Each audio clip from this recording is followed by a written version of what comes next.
Welcome back to Tu-Vie, your TV movie entertainment needs channel. Today, we are doing our Spider-Man Across the Spider-Verse spoiler-free review. So nothing we're talking about here is going to be spoiler-filled. It's going to be another video at the end of this week. Don't worry, we're going to give you guys enough time to go see this movie, and you should. It's a great movie. With all that being said, let's get into it.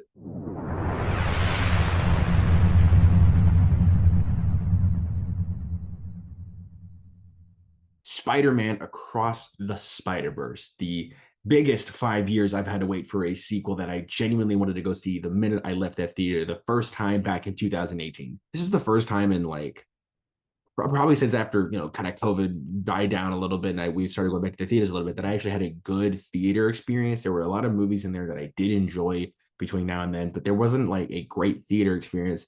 This one was the first time in a very long time that I had a great theater experience. Last time I had that was Avengers Endgame, I think. So definitely having that gap between, it felt very refreshing going back to the theaters. I loved that place. So it felt nice to finally go back and get what the essence of the movie theaters are all about. But I'm here to talk about that. I'm here to talk about Spider-Man Across the Spider-Verse, easily one of the best sequels that has come out in a very long time.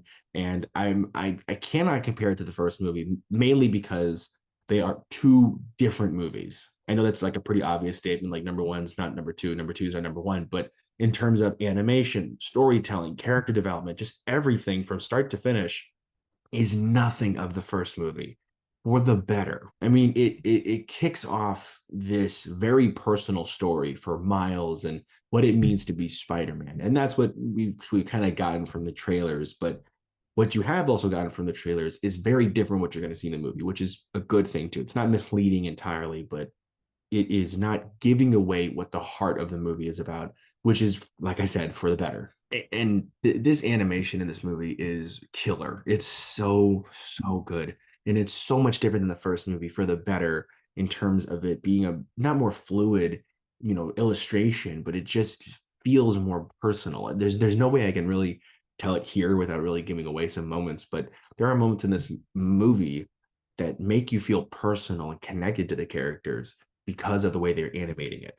And it's been 5 years since I've done the first movie. And of course, all that time they were just filing down the craft to a perfection. And they have, of course, nailed it. Chris Miller and all the animators who deserve all this credit, the animators who sadly don't get talked about enough. Everyone says the animation is great, but they ignore the animator part.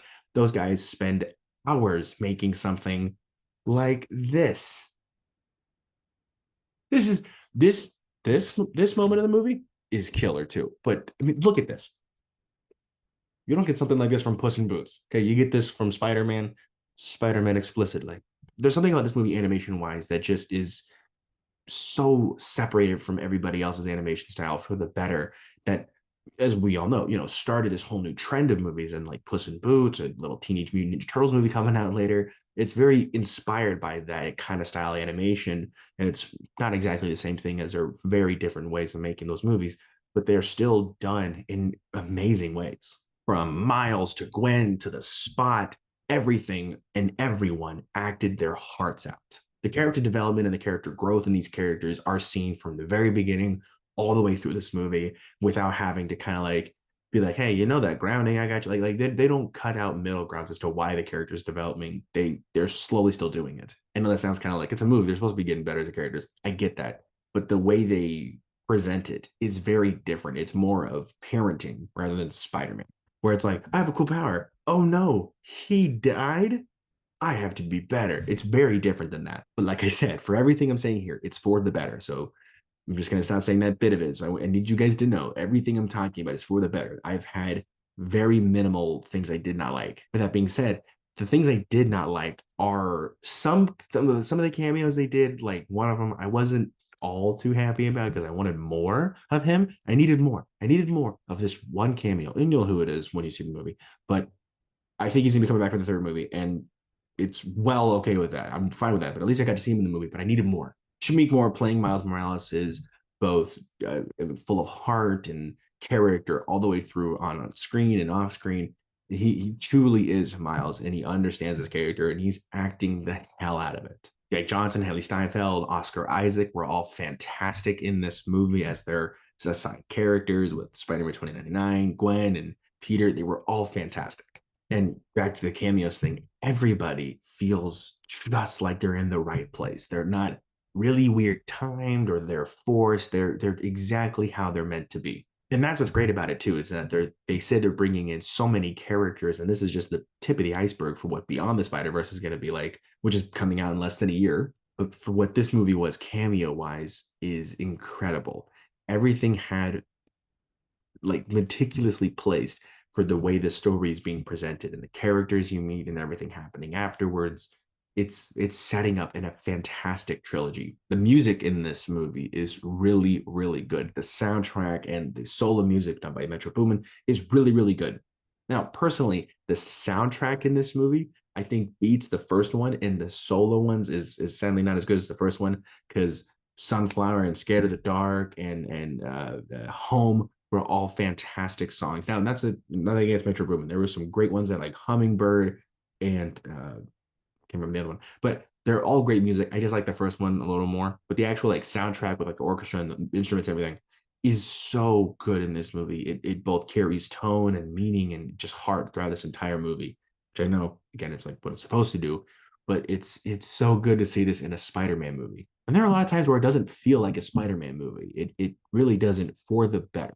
Now, this isn't really a spoiler. This is something I kind of want to clarify. I don't know if I missed this on the internet. I'd be surprised if I did, but there was something about a Miles short film coming out before the movie that they were going to be releasing either theatrically or online that was going to showcase Miles's problems of being Spider-Man and still living his personal life. And I don't think I was ever shown prior, because we got there literally prior or even online. Now, not saying that takes away anything from the actual movie.